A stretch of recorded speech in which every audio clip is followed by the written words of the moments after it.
लोमरी विधानसभा मतदारसंघाचे आमदार आपल्यासोबत आहे अनुराधाताई चव्हाण. काय म्हणणार ताई, महायुतीचं सरकार राज्यामध्ये आलेलं आहे, काय तुमच्या प्रतिक्रिया?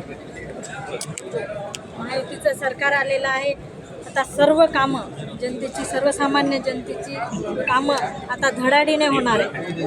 असं वाटते की या सर्व सरकार येण्याचं जे श्रेय आहे हे लाडक्या बहिणीला जातं. निश्चितच लाडक्या बहिणींचा चांगला सपोर्ट, सहकार्य या सरकार बनवताना मिळालेला आहे.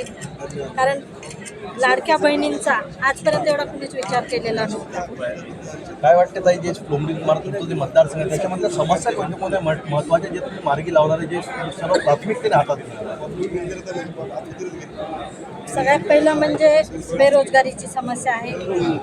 दुसरी आमच्या महिलांचा सक्षमीकरण. निश्चितच पणाने ग्रामीण भागाचा विकास कुणीही थांबवू शकणार नाही. काय असं वाटतं आपल्याला शेतकऱ्याला, विदर्भात शेतकरी शेतीमालाला भाव नाही भेटत, सोयाबीन असून कापूस भाव मिळत नाही, शेतकरी मेहनत करतो आणि त्याला भाव मिळत नाही. सोयाबीनला चांगला भाव मिळत आहे. कापसाचा भाव आपण पूर्वी जर बघितला आपण 3-4 हजार रुपये क्विंटल कापूस होता. आज 7,000च्या पेक्षा जास्त भाव आज कापसाला मिळत आहे. महागाई वाढली ना, त्याच्यामुळे जे उत्पादन आहे त्याला वाचत नाही, शेतकरी कर्जबाजारी. आपला पूर्वीपेक्षा 3-4 पटीने आपल्या शेतमालाचा भाव वाढलेला आहे. काय म्हणणार ताई की या प्रकारे आज सभागृहामध्ये बांगलादेश घुसपेटियांचा मुद्दा उचलण्यात आला. दुसऱ्या देशातून आपल्या देशामध्ये अवैधरित्या लोक राहतात, घुसपेटी येत आहेत, त्याच्याकडे खोटे ओळखपत्र आहेत, यावर तुमचं काय म्हणतात? त्याच्यावर चर्चा चालू आहे. आमचे सरकार योग्य निर्णय निश्चितपणाने याच्यावर.